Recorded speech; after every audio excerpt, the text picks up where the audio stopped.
여러분 요즘 뉴스 보셨습니까? 매일같이 올라가는 물가에 숨이 막히고 전기가스 요금 고지서는 점점 두꺼워지고 병원비 문자 알림은 마치 폭탄처럼 날아듭니다. 그런데 통장에 찍히는 연금은 제자리 걸음, 적금은 금방 바닥나고 생활비는 늘 모자라죠. 이쯤 되면 나라에서 뭐라도 손을 써야 하는 거 아닌가 하는 말이 절로 나옵니다. 그런데 마침내 그 변화가 현실이 됩니다. 2026년부터 기초생활급여 제도가 역대 최대 수준으로 손질되면서 받을 수 있는 사람과 받는 금액이 통째로 바뀌는 역사적 전환점이 시작됩니다. 그동안은 기준이 너무 까다로워서 단 몇만 원 차이로 탈락했던 분들, 자녀가 있다는 이유만으로 배제되던 어르신들, 이미 수급 중이어도 받는 금액이 생활비의 반도 안 돼서 이걸로 어떻게 버티라는 거냐 한숨 쉬던 분들, 내년부터는 이야기가 완전히 달라집니다. 문턱이 낮아지고 지원금은 늘어나고 의료주거 교육요금 감면까지 전방위적으로 확대됩니다. 한마디로 제도의 문이 활짝 열리는 순간이 찾아온 겁니다. 혼자 사는 어르신은 월 최대 82만 원, 내 식구 기준은 무려 207만 원까지 받을 수 있고 여기에 각종 생활비 절감 혜택까지 합치면 어떤 가정은 매달 200만 원 가까운 도움을 체감하게 될 겁니다. 여기서 잠깐. 이 영상이 도움이 된다면 구독과 좋아요, 알림 설정을 꼭 눌러두세요. 앞으로 발표되는 복지지원금 소식은 타이밍이 생명입니다. 특히 이번처럼 제도의 기준선이 확 바뀌는 경우 정보를 아는 사람과 모르는 사람의 격차가 상상 이상으로 커집니다. 구독 한 번, 알림 설정 한 번이 여러분의 통장을 지켜주는 방패가 될 수 있습니다. 이제 다시 본론으로 돌아가 볼까요? 왜 이 소식이 충격적인지 아셔야 합니다. 단순히 금액이 몇 퍼센트 올랐다 수준이 아닙니다. 국민 전체의 소득을 일렬로 세웠을 때 중앙가, 즉 기준 중위소득 자체가 역대 최대 폭으로 인상됐습니다. 이 숫자는 단순한 통계가 아닙니다. 누가 기초생활급여를 받을 수 있는지, 의료주거급여는 어디까지 지원되는지, 교육비 통신비 공과금 감면 자격은 누구에게 주어지는지 이 숫자 하나로 결정됩니다.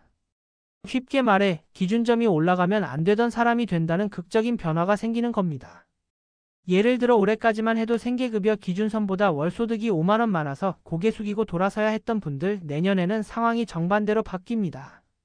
기준선 자체가 올라가면서 오히려 지원 자격을 갖추게 되는 거죠. 불과 몇만 원 차이로 받는 사람과 못 받는 사람이 갈렸던 경계가 완전히 흔들리고 있습니다. 정부 발표에 따르면 내년부터 새롭게 수급 자격을 얻는 사람이 무려 수만 명에 달한다고 합니다. 더 놀라운 건 여기서 끝이 아니라는 겁니다. 이미 수급 중인 분들도 획기적인 인상을 체감합니다. 혼자 사는 분은 월 6만 원 이상 더 받게 되고 4인 가정은 연간 수백만 원이 추가됩니다. 병원비는 의료급여로 사실상 0원에 가깝게 줄고 월세는 주거급여로 보조되며 통신전기가스 요금은 자동으로 깎입니다. 안경가, 장례비, 문화생활지원까지 이어지니 국가가 드디어 제 역할을 하는구나 하는 말이 나올 정도입니다. 하지만 가장 무서운 현실은 따로 있습니다. 이렇게 좋은 제도가 눈앞에 있는데 대다수 국민이 몰라서 혹은 방법을 몰라서 못 받는다는 사실입니다. 주민센터 문턱조차 넘지 못하고 인터넷 신청 방법은 헷갈려서 포기하고 괜히 자녀 눈치 보다가 기회를 놓치는 분들이 너무 많습니다. 여러분, 이번 변화는 그냥 흘려보내면 안 됩니다. 2026년 기초생활급여 확대는 지난 10년 중 가장 큰 제도 개편이 될 것이고 그 결과는 여러분 지갑 속 숫자로 직결될 겁니다. 오늘 서론에서는 왜 이 제도가 역대급 기회인지, 무엇이 달라졌는지, 그리고 왜 반드시 지금부터 준비해야 하는지를 짚어드렸습니다. 이어지는 본편에서는 실제 지원 금액 계산, 사례별 비교, 신청 절차와 반드시 지켜야 할 유의사항까지 낱낱이 풀어드리겠습니다. 나는 안 될 거야 라고 단정 짓기 전에 끝까지 확인하세요. 이번 기회를 놓치면 앞으로 수년간 손해를 보게 될 수도 있습니다. 여러분, 충격적인 사실 하나 알려드릴까요? 지금껏 기준에서 단 1만 원, 2만 원만 초과돼도 혜택을 전혀 받을 수 없었던 분들이 있었습니다. 아깝다는 말로는 부족할 정도로 불합리했죠. 그런데 2026년부터는 상황이 완전히 달라집니다. 정부가 정한 기준 중위소득이 역대 최대 폭으로 인상되면서 그동안 벽에 막혔던 수만 명의 국민이 문턱을 넘어가게 됩니다. 그 결과는 단순한 통계가 아니라 여러분 통장에 찍히는 현금과 고지서에 찍힌 할인이라는 구체적인 현실입니다. 가장 먼저 주목해야 할 건 생계급여입니다. 내년부터 혼자 사는 어르신은 최대 82만 원, 내 식구는 무려 207만 원까지 받게 됩니다. 이 금액이 얼마나 큰 차이를 만드는지 실감이 안 나실 수도 있어요. 예를 들어 70만 원을 벌고 사시는 어르신을 떠올려 보세요. 올해까지만 해도 기준선이 낮아서 한 달에 고작 몇만 원만 지원받았는데 내년부터는 그 지원액이 2배로 뛰어오릅니다.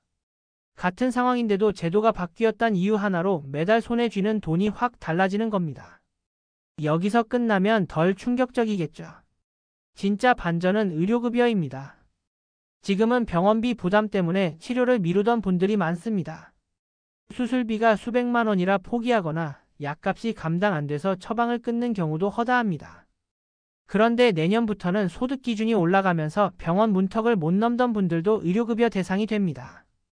수술비가 수백만 원에서 몇만 원으로 약값이 5만 원에서 5천 원으로 떨어집니다. 돈이 없어서 병원에 못 간다는 말이 점점 사라질 수 있는 겁니다. 또 다른 충격적인 혜택은 주거급여입니다. 서울에 혼자 사는 어르신의 경우 월세로 최대 48만 원까지 지원받을 수 있습니다. 한 달 월세 60만 원을 내던 분이 내년부터는 12만 원만 내면 된다는 얘기죠. 1년이면 무려 576만 원 절감입니다. 지방은 지원 금액이 조금 낮지만 월 30만 원 이상을 절약할 수 있습니다. 월세가 가장 큰 고정 지출이라는 점을 생각하면 이 혜택 하나로도 생활의 판도가 달라집니다. 집이 있는 분들도 마찬가지입니다. 낡은 보일러, 센 지붕, 오래된 전기 배선을 국가지원금으로 고칠 수 있으니 돈 없어서 집 수리 못한다는 말도 점점 줄어들 겁니다. 교육급여는 어떨까요? 초등학생 자녀는 30만 원, 중학생은 65만 원, 고등학생은 72만 원을 받습니다. 교복비, 참고서, 급식비에 허덕이던 가정에게는 단비 같은 지원이죠. 실제로 고등학생 자녀 둘을 둔 한 가정은 내년에만 144만 원 이상을 지원받게 됩니다. 게다가 이건 자녀 수만큼 늘어나니 교육비로 힘들었던 가정은 한숨 돌릴 수 있습니다. 여기에 더해지는 건 공과금 할인입니다.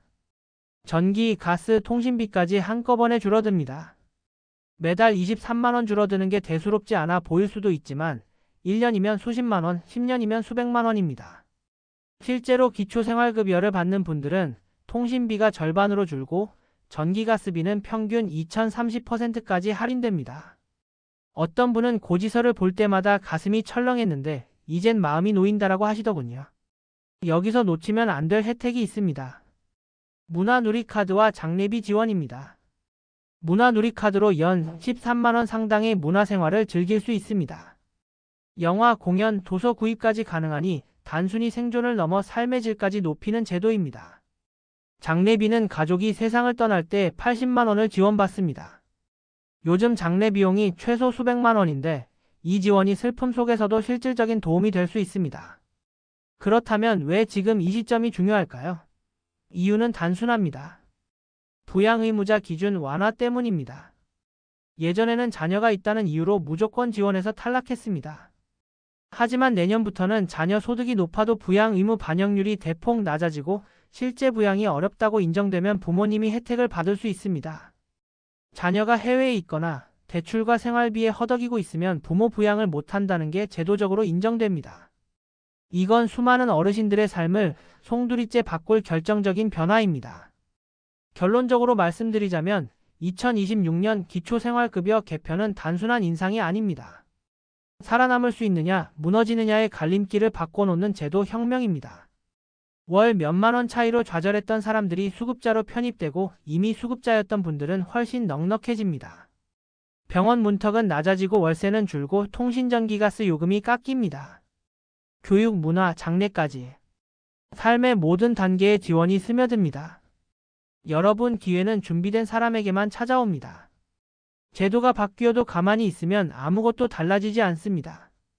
주민센터를 직접 찾아가 신청하러 왔습니다 라고 말하는 순간부터 인생이 달라집니다. 내년의 혜택은 지금 정보를 아는 사람과 모르는 사람의 차이로 갈라질 겁니다. 제도는 이미 바뀌었고 2026년부터는 혜택의 문이 활짝 열립니다. 하지만 이 문은 자동으로 여러분 집 앞에까지 열려오지 않습니다. 누군가는 과감하게 들어가고 누군가는 멀찍이 서서 구경만 하다 기회를 놓치겠죠. 똑같은 나라에 살면서도 누군가는 월 200만 원 가까운 지원을 받으며 숨통이 트이고 또 다른 누군가는 나는 해당 안 되겠지라며 스스로 문을 닫아버리는 충격적인 차이가 벌어질 겁니다. 더 무서운 건 이 제도가 영원히 열려 있는 게 아니라는 사실입니다. 지금은 정부가 재정 확대라는 큰 방향을 잡았기 때문에 혜택이 늘어나는 거지만 언제든 정책 우선순위가 바뀌면 다시 문턱은 올라갈 수 있습니다. 오늘이 기회지만 내일은 아닐 수도 있다는 말입니다. 과거 사례를 보세요. 몇 년 전 교육비, 주거비 지원 폭이 넓어진 적이 있었지만 불과 2년 만에 축소된 적이 있습니다. 그때 귀찮아서 다음에 해야지 했던 분들은 끝내 혜택을 못 받았습니다. 이번 역시 마찬가지입니다. 움직이지 않는 사람에게는 아무 변화도 일어나지 않습니다. 또 한 가지 반드시 기억해야 할 게 있습니다. 제도가 좋아져도 신청 과정에서 실수하거나 의무를 지키지 않으면 오히려 독이 될 수 있다는 점입니다. 수급 자격을 얻고도 변동사항을 신고하지 않아 부정수급으로 몰려 이미 받았던 돈을 토해내야 하는 사례가 적지 않습니다. 실제로 어떤 분은 아들이 매달 주는 소액 용돈을 신고하지 않았다가 수년치 급여를 반환하라는 통보를 받았습니다. 제도가 넓어진 만큼 관리도 철저해지고 있습니다. 설마 이 정도야 괜찮겠지라는 아니란 생각이 가장 위험합니다. 지금은 국세청, 건강보험공단, 고용보험 시스템까지 모두 전산으로 연결돼 있어 단 한 푼의 변동도 다 기록됩니다. 숨길 수 있는 시대는 끝났습니다. 받을 수 있을 때 당당하게 받고 변동이 생기면 즉시 신고하는 것, 그것만이 혜택을 지키는 유일한 길입니다. 여러분이 지금 느끼고 있는 불안, 그건 결코 개인의 잘못이 아닙니다.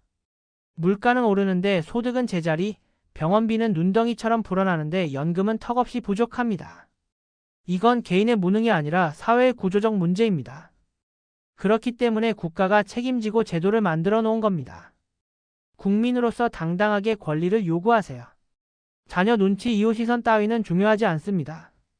평생 세금을 내며 살아오셨다면 이 제도는 여러분이 당연히 누려야 할 몫입니다. 혹시 이런 생각 드시나요? 나는 아직 버틸만한데 나보다 더 힘든 사람이 먼저 받아야 하지 않을까? 하지만 그건 착각입니다. 제도는 누군가를 배제하기 위해 만들어진 게 아닙니다. 오히려 가능한 한 많은 분들이 지원받을 수 있도록 설계됐습니다. 수급자가 늘어나야 국가도 제도의 필요성을 인식하고 예산도 더 확대됩니다. 여러분이 신청하는 그 순간 누군가의 미래도 더 안전해지는 겁니다. 지금 이 순간에도 이미 누군가는 움직이고 있습니다. 인터넷에서 정보를 찾아보고 주민센터에 발걸음을 옮기고 담당 공무원과 상담을 하고 있습니다. 시간이 지날수록 대기 인원은 늘어나고 심사 절차는 길어질 겁니다. 누군가는 이번 달 안에 혜택을 받고 또 다른 누군가는 내년을 기약해야 합니다. 이 차이는 결코 작지 않습니다. 한 달 지원금이 수십만 원, 1년이면 수백만 원이 넘습니다. 그 돈으로 약을 사고 월세를 내고 식탁 위 반찬을 하나라도 더 올릴 수 있습니다. 조금이라도 빠르게 움직이는 사람이 결국 승자가 됩니다. 이번 기초생활급여 확대는 단순한 복지가 아닙니다. 이건 삶을 지켜내는 생존 매뉴얼입니다. 불안정한 노후, 불안한 가게, 무너지는 일상 속에서 다시 일어설 수 있는 최소한의 디딤돌입니다. 국가가 던져준 이 안전망을 잡느냐, 놓치느냐가 여러분의 내일을 결정합니다. 지금 이 영상을 끝까지 보셨다면 최소한 문 앞까지는 와 계신 겁니다. 이제 손잡이만 돌리면 됩니다. 오늘 바로 주민센터에 전화하세요. 기초생활급여 신청 상담받고 싶습니다. 단 한마디로 시작하면 됩니다. 온라인이 편하다면 복지로 홈페이지에 들어가 신청하세요. 중요한 건 망설이지 않는 것, 내일로 미루지 않는 것입니다. 2026년은 기회의 해입니다. 역대 최대 규모로 문턱이 낮아지고 혜택은 폭발적으로 늘어납니다. 이 기회를 잡는 순간 여러분의 삶은 전혀 다른 궤도로 옮겨갈 겁니다. 오늘이 그 출발점입니다. 지금 당장 움직이세요.